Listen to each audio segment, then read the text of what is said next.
Yes, hello to all. I welcome you all to this new daily news digest session. आज 6 दिसंबर है और आज के दिन को हम जानते हैं we pay tribute to doctor Ambedkar because आज उनकी डेथ एनिवर्सरी है एंड डॉक्टर अंबेडकर की अगर हम बात करें तो the first thing that comes to mind is he is the architect of the Indian constitution and social reforms caste related discrimination के ऊपर वॉइस उठाना these are his major prominent contributions. मैं स्टूडेंट्स को एक सजेशन और दूंगा कि जो भी ऑर्गेनाइजेशंस डॉक्टर अम्बेडकर ने फॉर्मुलेट किए हैं जैसे all India schedule caste federation, इनके बारे में भी थोड़ा सा पढ़ लें because there have been questions in the previous papers जिन पे ये टॉपिक पूछा जा चुका है। तो with this we we'd proceed. I have just one article today but it's a very elaborate article, एक वेल रिसर्च्ड आर्टिकल है फ्रॉम इंडियन एक्सप्रेस जो मैं दिखाना चाहता हूँ। It basically is on the US dollar and how it has emerged as the global reserve currency in the post world war era. काफी detail में लिखा हुआ आर्टिकल है ये और इसमें बहुत सारे कीवर्ड्स टर्म्स हैं जो मैं चाहता हूँ स्टूडेंट्स नोट में ले। उसका कारण ये है कि Donald Trump has once again become the US president and there have been talks among the BRICS countries for de dollarization कि डॉलर का डिपेंडेंस, उसका सिग्निफिकेंस कैसे कम किया जाए और दूसरी करेंसीज को कैसे डेवलप किया जाए as counter to US dollar. तो हमें उससे पहले डॉलर की जो करंट स्टेटस है वहां तक कैसे पहुंचा उसको जानने की जरूरत है। तो this article is very elaborately discussing that. तो यहाँ पे लिखा हुआ है कि for the past 80 years dollar has dominated the global reserve currency. और किसी भी देश में आप चले जाइए, सबके पास या तो डॉलर अपने पास करेंसी में होगा या they are always going to be ready और in a position to want dollar. And this is the reason why dollar is the most widely held reserve currency, and it is also estimated it has estimated 6.6 trillion dollars in daily transactions, which is a huge number. Oil, despite efforts by OPEC plus, OPEC plus, and China to diversify pricing mechanisms, remains priced in dollars, just like major commodities. तो आज भी जो world में major commodities, raw materials, metals कुछ भी मिलता है उनकी अगर हम प्राइसिंग करते हैं तो डॉलर के संदर्भ में करते हैं। However, de-dollarization has become very important, and the meaning of the word de-dollarization is reducing the dependence on dollar and switching it to other currencies as well. BRICS की जो अभी कजान में समिट हुई थी उसमें काफी बात हुई है जिसमें बहुत सारे कंट्रीज ने कहा है कि we are going to try and ensure that our currencies are also used in exchange of dollar. But obviously, this is not something which the recently elected US President, Mr. Donald Trump, has liked. तो उन्होंने कहा है कि अगर dollar को replace करने की BRICS countries कोशिश करेंगे तो there is going to be retaliation in that regard.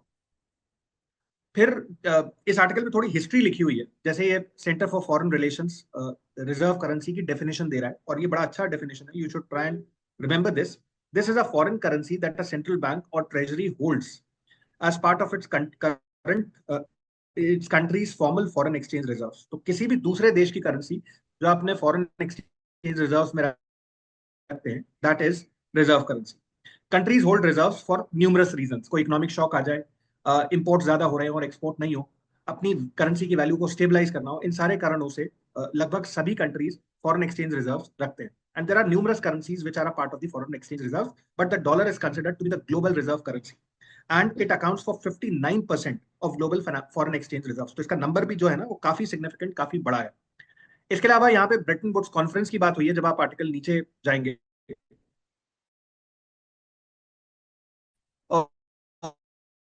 जिसमें dollar was given new Hampshire which is a state in US, और वहां पे एक कॉन्फ्रेंस हुई थी जिसके बाद दो बड़े फेमस ऑर्गेनाइजेशंस जिन्हें हम जानते हैं, United Nation, IMF and world bank, they came into picture. Apart from that it was also realised that dollar is going to become the global currency. तो डॉलर को इन्होंने एक नई करेंसी बनाया and this replaced gold standards, and this was a major decision which was taken in this particular conference. This arrangement provided a stable framework for international trade and investment and cemented the dollar's preeminent position in the global economy. And this still continues even after 75-80 years. This preeminent position of the dollar still continues and remains the same. इसके अलावा फिर इस article पे जब आप नीचे जाएंगे तो कुछ और टर्म्स भी मेंशन्ड है which I think the students should make a note of. जैसे from 1970s to 1990s, the Treasury Department of the US directed the Federal Reserve to intervene in currency markets by buying or selling dollars to stabilize this particular currency. Often the trade partners who benefited from a stable dollar assisted in these efforts because there are many countries who did not want the dollar price to change because उनको भी उस चीज से फायदा हो रहा था. For example, US's most important ally Japan. It wanted dollars value to remain stabilized. जैसे इन्होंने एग्जांपल दिया है कि president bill Clinton, he was the president during 1990s, he authorized the purchase of Japanese yen and the sale of dollars to promote global financial stability. तो अपने हिसाब से ये इंश्योर करने के लिए कि ग्लोबली स्टेबिलिटी बनी रहे इन terms of the value of currency, they bought and sold dollar. फिर जब हम नीचे आएंगे तो कुछ क्राइसिस के भी एग्जांपल्स लिखे हुए हैं इस आर्टिकल में, जैसे 1956 Suez crisis, very important incident जो हम वर्ल्ड हिस्ट्री के सिलेबस का भी पार्ट है. Egypt, because they wanted control over the Suez Canal. But the Egyptian president of that point, Gamal Abdel Nasser, he nationalized the Suez Canal. तो वहां पे जो कॉन्फ्लिक्ट बढ़ा और चीजें बदली, तो कहीं ना कहीं dollar also became a point of concern.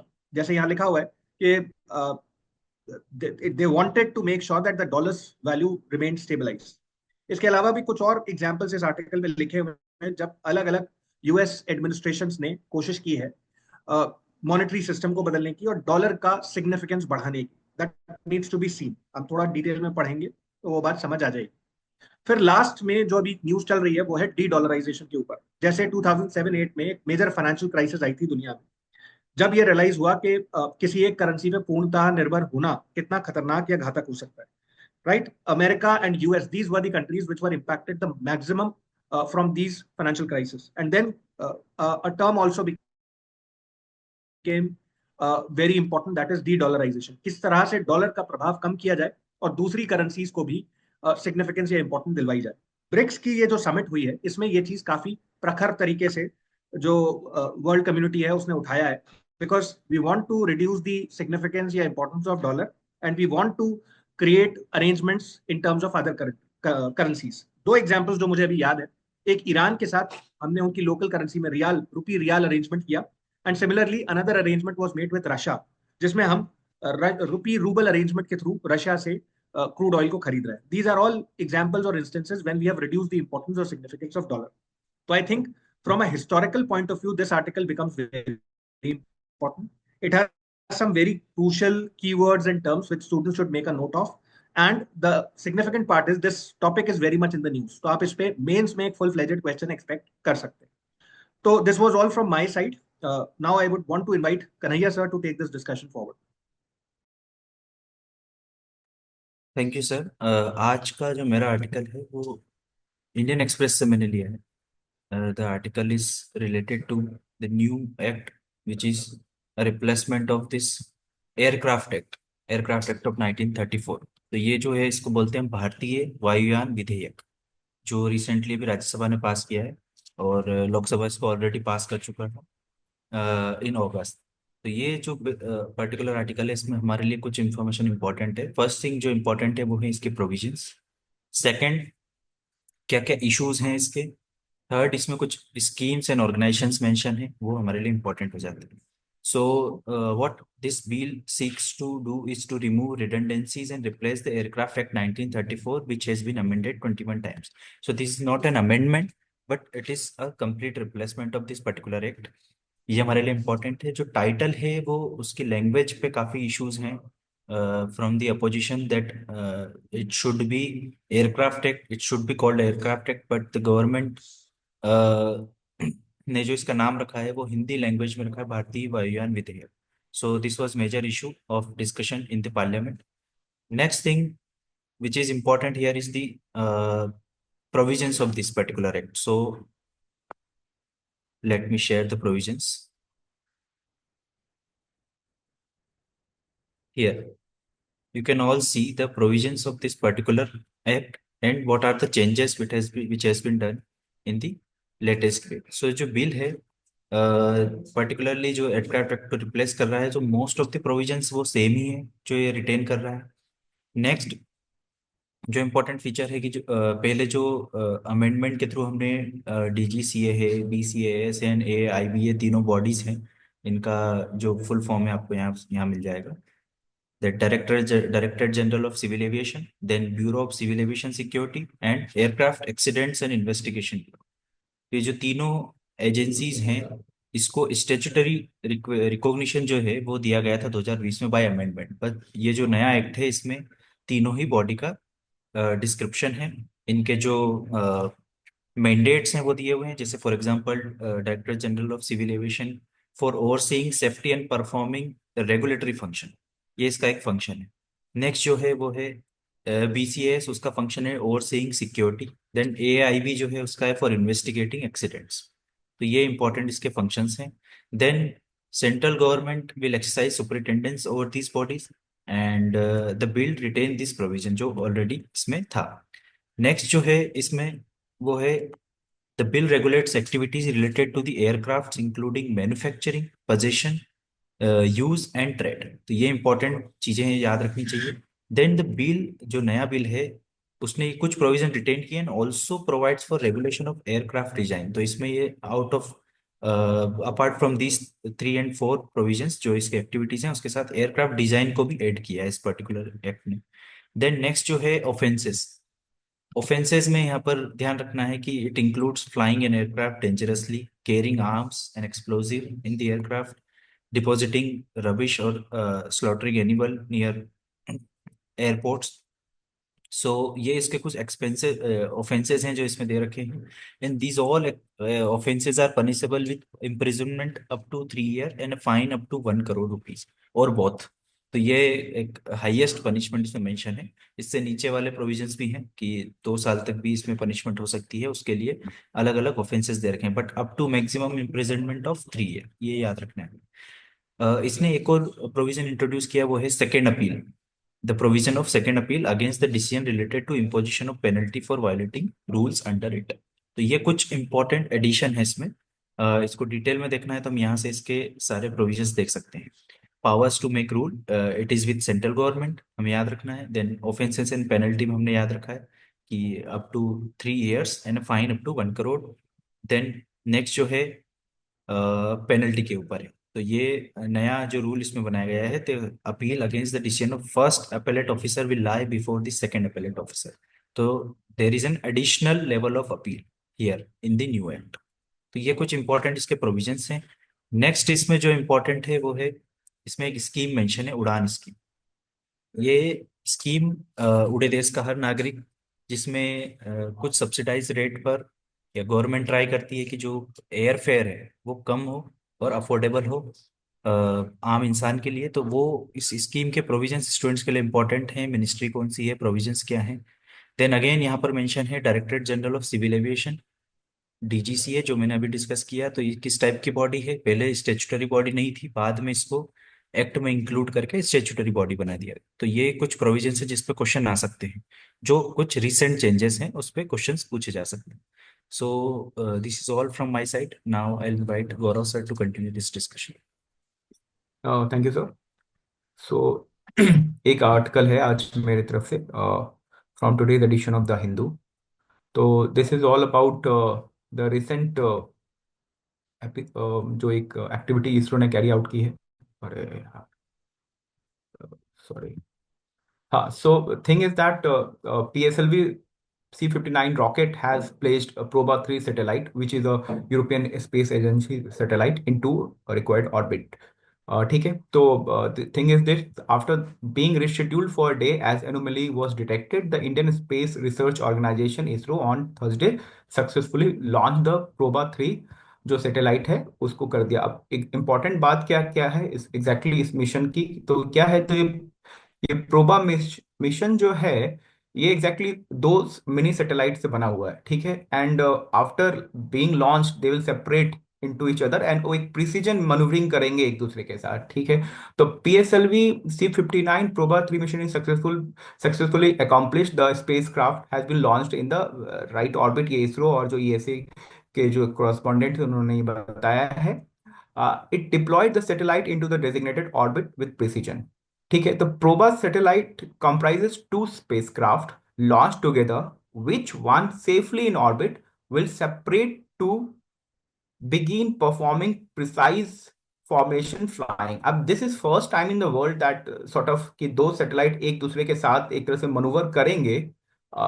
Why it was required? Because sometimes you जो स्पेस होता है एक तरह सैटेलाइट में फॉर पेलोड्स वगैरह डालने के लिए वो इनफ नहीं होता है. सो this ingenious way was drawn out where payloads were like separated into different satellites, and they were made to precisely follow each other, एक दूसरे के 1 मिलीमीटर या बहुत कम डिस्टेंस की बात कर रहे हैं कि उतने दूरी में भी एक दूसरे के साथ फ्लाई करेंगे. So it's like you have two satellite, but उसका आप कह सकते हो एक सैटेलाइट की तरह ही वो काम करेगा. एंड इट्स का मेन फंक्शन रहेगा वो सोलर, जो सन का कोरोना है उसको उसको स्टडी करना है. ठीक है. And there is mentioning of some एक स्टेशन है, यथारागा station in Australia started to receive the spacecraft signal. तो ये अपने आप में फैक्चुअल इंफॉर्मेशन है, हो सकता है इंपॉर्टेंट हो जाए, इसको आप देख लीजिएगा. The the ESA twin proba satellite will perform precise formation flying down to a single millimeter. आप देख रहे हो सिंगल मिलीमीटर के दौरान ये फ्लाई करेगा and it will not collide with each other. So it is sort of engineering marvel है ये एक हिसाब से. ठीक है. तो and to demonstrate their degree of control, the pair will produce artificial solar eclipse in the orbit, giving prolonged views of the sun ghostly surrounding atmosphere, the corona. अब exactly what happens is that when there is like solar radiation, the moon comes between the sun and we have earth, and we get a clear view of corona. So अब exactly क्या होता है when they जब कोई solar एक तरह से आप कहो कि एक्लिप्स नहीं होता है, तो there is a solar light also और कोरोना का रेडिएशन भी ऑल्सो होता है, तो हम डिफ्रेंशिएट नहीं कर पाते हैं. It's not very easy to view the corona in view of solar light. So one of these proba mission will block the light from the sun and other will see the radiation part of the corona, जो outer rim है उसको वो देखेगा. तो it's all artificial solar eclipse एक produce करेगा and second will view the and एक तरह से उसको वो स्टडी करेगा. ठीक है. तो बात ये हो गई. And thing is that space, it is mentioned spacecraft will separated early in the new year to begin their individual checkouts. The operational phase of the mission, including the first observation of the corona through the active formation, will begin in about 4 months. मतलब ये after 4 months के आसपास ये होगा. ठीक है. इसके अलावा one more thing I like student to know that PSLV 660 will launch a SpaceX mission. वो इंडिया का खुद का मिशन है. It will showcase demonstrate docking mission कि दो सैटेलाइट दूर दूर रहेंगे, वो एक दूसरे से आगे फिर डॉक करेंगे. It is important for Indian space station जो इंडिया करने जा रही है, उसके लिए वो इंपॉर्टेंट एक्सरसाइज होगा. So European Space Agency have said that this proba mission will perform precise formation flying down to a single millimeter. So you see that एक सिंगल मिलीमीटर के दायरे में the spacecraft will fly across each other, and it shows the engineering marvel एक तरह से उनका जो दिखाता है.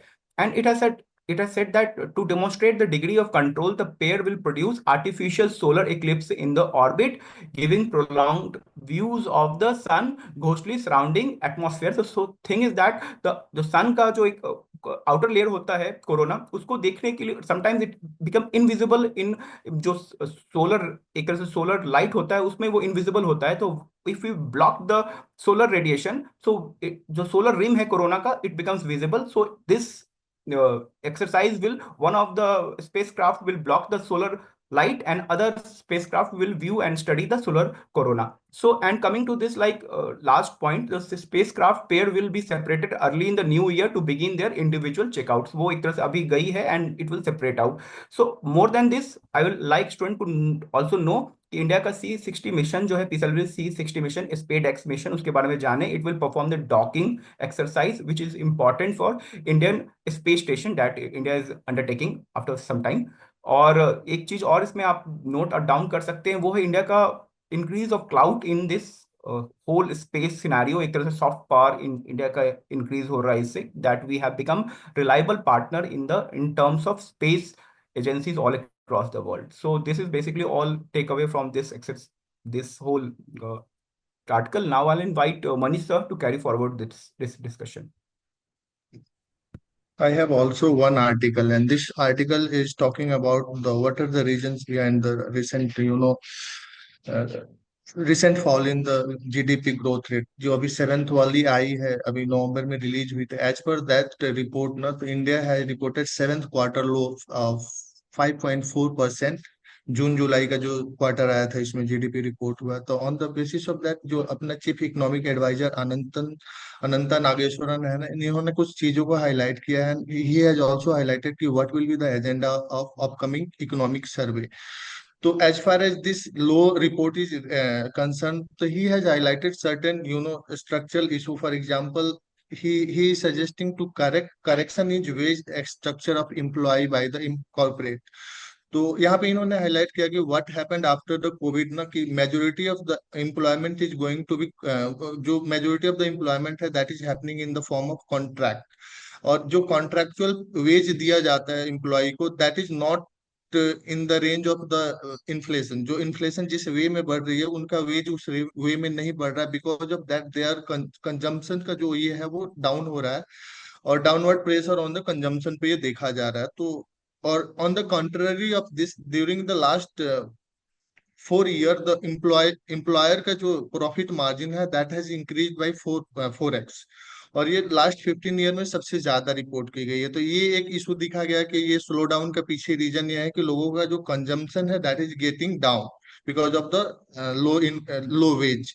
उसके साथ साथ यहाँ पे इन्होंने हाईलाइट किया कि if we want to correct it, we need to promote secular growth in consumption, and how can we do it. इस आर्टिकल में इन्होंने सजेस्ट किया है कि we need to turn small and medium enterprises into the medium and large enterprises. Along with that, we also we need to ensure the availability of capital at lower interest rate. Along with that, ensure employment, income growth and expanding for the growth. तो ये तीन चीजों पे इन्होंने highlight किया कि we can bring the secular growth in consumption by turning small enterprises into medium and large. Along with that, we need to ensure that there should be the adequate capital, और जो growth दूसरा income growth होनी चाहिए।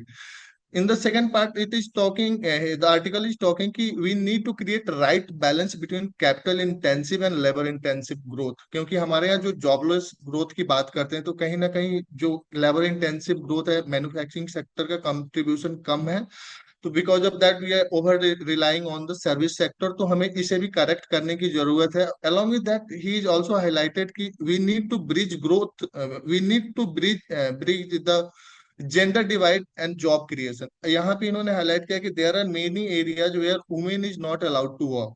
तो और इन्होंने यहाँ पे एक एग्जांपल दिया कि if a women can be the pilot of a fighter aircraft, how can the same women can not work in some areas. तो यहाँ पे जो इन्होंने कैटेगोरिकली हाईलाइट किया कि देयर आर 118 रेस्ट्रिक्शन जहाँ पे वुमेन को कंसिडर नहीं किया जाता है जो एम्प्लॉयमेंट देने के लिए। तो we need to correct this area also. And apart from that, अगर हमें ग्रोथ को और प्रमोट करना है, डिमांड ड्रिवन ग्रोथ को बढ़ाना है, तो कहीं ना कहीं हमें एमएसएमई जो micro small and medium enterprises होता है उनका कंट्रीब्यूशन हमारे जीडीपी में इंक्रीज करना होगा, because they will create employment as well as contribution जो जीडीपी में होगा वो जो 25% का हम एक टारगेट रखे उसको भी फुलफिल करने में ये इफेक्टिव होगा। और यहाँ पे इन्होंने एक चीज और हाईलाइट किया दिस आर्टिकल में कि जो इशू क्या है ना कि there are some sort of incentive that small enterprises are getting. तो they are not trying to be in the club of the medium और largest enterprises, because if they switch into that they will lose that incentive। तो इस चीज को भी इन्होंने highlight किया और इसको कहीं ना कहीं डीरेगुलेट करने की बात की है इस आर्टिकल में। तो यही बेसिक टेक अवे है इस आर्टिकल का कि ग्रोथ जो अभी कम हुआ है क्यों हुआ है, दूसरा इसको कैसे करेक्ट किया जा सकता है, और तीसरा कि क्या रेगुलेशन कहाँ डीरेगुलेशन करने की कहाँ जरूरत है। यही बेसिक टेक अवे है इस आर्टिकल का। And this is all from my side, and with this I would like to conclude today's session.